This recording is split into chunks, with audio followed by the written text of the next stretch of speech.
Le Congo en deuil après la mort de l'ambassadeur Katumba Mwanké, un proche du président Joseph Kabila, qui a péri dimanche à la suite d'un crash survenu à Bukavu dans le sud Kivu. L'appareil s'est écrasé au moment de l'atterrissage et a fini sa course dans une rivière. La Zambie trône au sommet du football africain. Les Chipolopolo ont décroché leur tout premier titre continental devant la Côte d'Ivoire, favori de cette CAN. La rencontre s'est clôturée par une rude séance de tirs au but 8-7. Une nouvelle édition du journal. Bienvenue à tous sur Télé 50. Le Congo en deuil après la mort d'un de ses fils, l'ambassadeur Katumba Mwanké, un proche du président Joseph Kabila, qui a péri dimanche à la suite d'un crash survenu à Bukavu dans le sud Kivu. L'appareil s'est écrasé au moment de l'atterrissage et a fini sa course dans une rivière. Les pilotes ont péri dans le drame. 2 personnes qui se trouvaient également au sol ont trouvé la mort. Le ministre des Finances Matata Ponyo, l'ambassadeur itinérant du chef de l'État Antoine Gonda, le gouverneur du sud Kivu Marcelin Tchishambo, un homme d'affaires, Barthélémy Bisengimana, était à bord de l'appareil et sont grièvement blessés. Et sachez que le corps de la dépouille mortelle de l'ambassadeur Katumba Mwanké arrive ce lundi à Kinshasa en provenance de Bukavu avant d'être acheminé à Lubumbashi au Katanga. Un hommage vibrant lui sera rendu dans la capitale en présence des éminentes personnalités politiques du pays. Et nous sommes avec notre envoyé spécial en direct de l'aéroport de Kinshasa. Crispin, vous êtes sur le tarmac de l'aéroport. Dites-nous quelles sont les dispositions qui ont été prises. Écoutez, grâce nous en connaît, l'avion qui devra réellement amener le corps de l'ambassadeur Augustin Katumba Mwanké à Kinshasa devrait arriver dans quelques heures. Ici, à l'aéroport international d'Indili, les autorités gouvernementales se sont déjà déplacées pour recevoir le corps de Katumba Mwanké qui est décédé suite à ce crash qui s'est produit à l'aéroport de Kavumu au sud Kivu. Nous avons vu le ministre des Affaires étrangères, le ministre de la Justice et autres membres de partis gouvernementaux. Nous avons cité le PPRD qui se sont déplacés à masse pour recevoir le corps de Katumba Mwanké qui, comme vous le savez très bien, figure parmi les cofondateurs du PPRD. Le PPRD qui se trouve aujourd'hui majoritaire à l'Assemblée nationale. Grâce à mon connaît. Oui, Crispin, est-ce qu'on peut déjà connaître le programme des funérailles ? Oui, les programmes se présentent comme suit. Après l'arrivée du corps ici à l'aéroport international de Ndili, ça viendra faire le mouvement vers les sièges du PPRD. Après les sièges du PPRD, le corps va passer dans la résidence du feu Augustin Katumba Mwanké avant d'être acheminé au palais du peuple, à l'esplanade du palais du peuple, où toute la population et les membres du PPRD devront s'incliner devant le corps de l'illustre disparu. Et bien après, le corps devra donc être acheminé à Lubumbashi où il sera réellement enterré à Lubumbashi, donc au Katanga, dans son Katanga natal. Depuis l'aéroport international d'Indili, Crispin Chibassou pour Télé 50. Merci Crispin, nous resterons donc en contact avec vous pour d'autres détails. Katumba Mwanké fut un homme avec un parcours, une fois gouverneur de la province du Katanga et puis député national, notamment à l'issue des élections de novembre 2011. L'homme était un poids lourd de la majorité présidentielle, plateforme où il a eu à assumer de grandes responsabilités. Claude Biringanine revient sur sa vie. Il n'y a vraiment pas de signification. Pour moi, c'est tout à fait normal. Je suis né ici. J'ai grandi ici. Pointe Séchéna. Les habitants de Pointe, ce sont mes frères, ce sont mes amis, ce sont mes oncles, ce sont mes parents, ce sont mes tantes, ce sont mes nièces et tout ça. Et donc il ne faut pas que de temps en temps vous me preniez comme si j'étais un extraterrestre.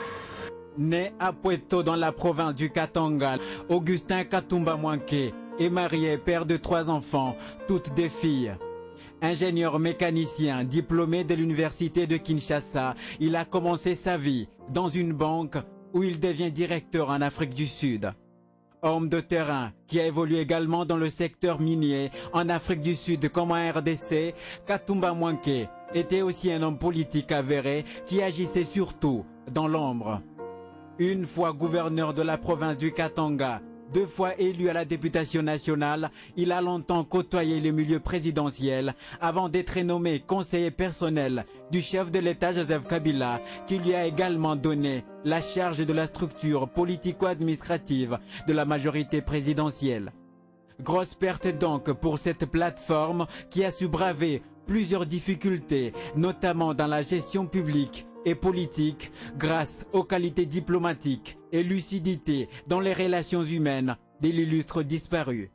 L'homme a lié plusieurs valeurs, notamment la loyauté et surtout la rigueur, valeurs qui ont fait de lui un des artisans indéniables du développement de la province du Katanga et la République démocratique du Congo, qui ne l'oubliera jamais.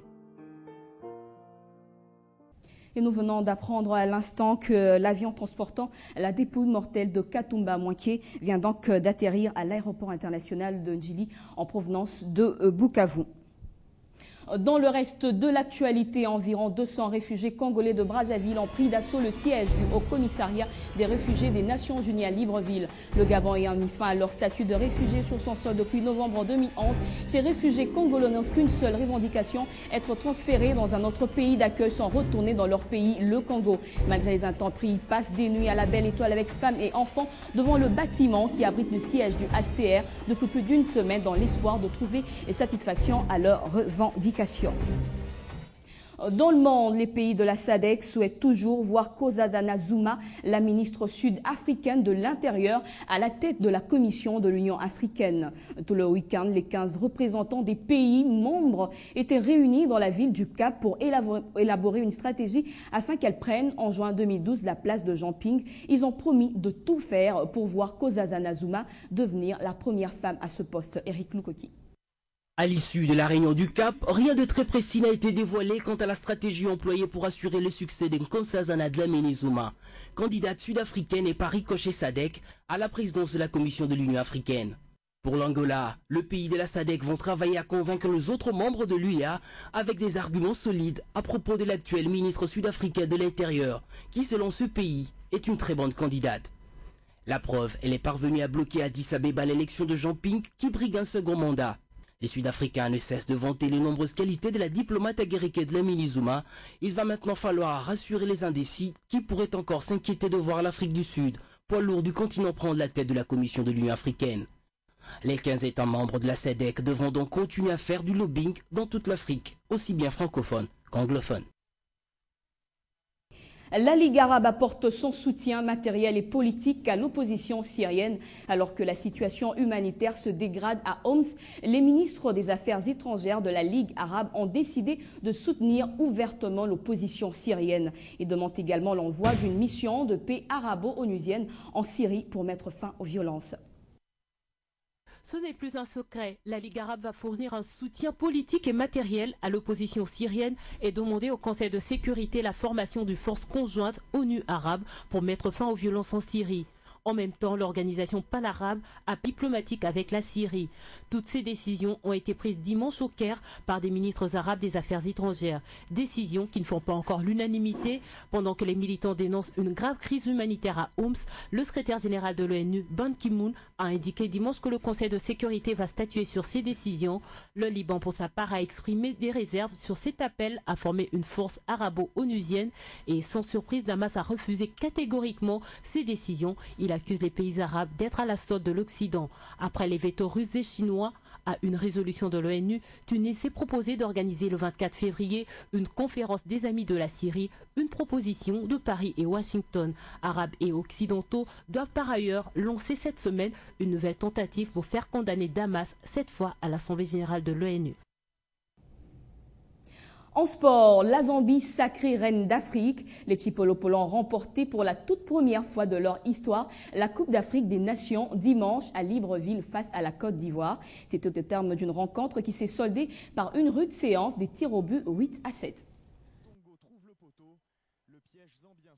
Jusqu'à quand ira la malédiction ivoirienne? Cette génération Drogba qui court derrière les titres 20 ans déjà vient de manquer une fois de plus l'occasion d'offrir à la Côte d'Ivoire son deuxième titre depuis le dernier remporté à 1992. La rencontre, elle, est serrée, une première période où l'on découvre encore l'efficacité défensive zambienne face à l'armada ivoirienne.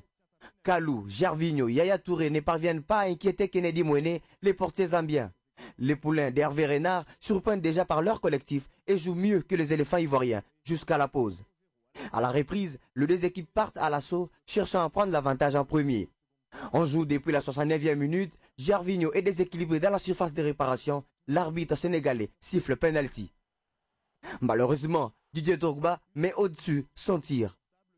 Les Chipolo Polo Boys se réorganisent et inquiètent plus d'une fois la Côte d'Ivoire. Christopher Katongo, Kalaba ou encore Mayuka Emmanuel ne trouvent pas la faille malheureusement. 0 but partout, score au terme des 90 minutes. Les 30 minutes de prolongation disputées ne donneront rien à la suite. Ce sont donc les épreuves fatidiques des tirs au but qui départageront les deux équipes.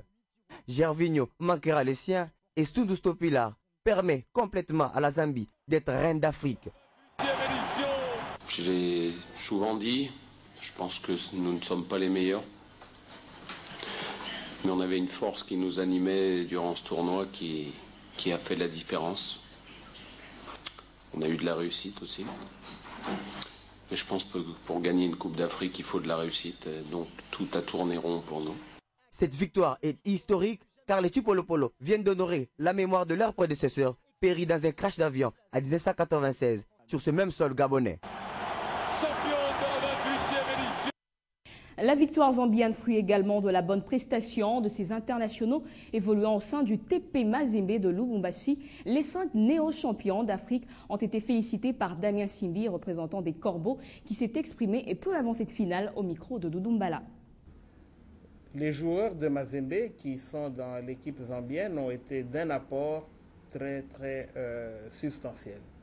Je l'avais dit au début de la CAN, que mon souhait était que l'équipe zambienne, c'était bien sûr un souhait sentimental, que l'équipe zambienne aille le plus loin possible dans cette compétition.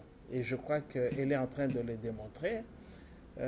Nos joueurs qui sont là, vous avez vu la brillante prestation de Kalaba, vous avez vu la brillante prestation de Suzu, qui sont tous là, vous avez vu Nathan qui est là aussi, du moins, oui c'est lui Nathan.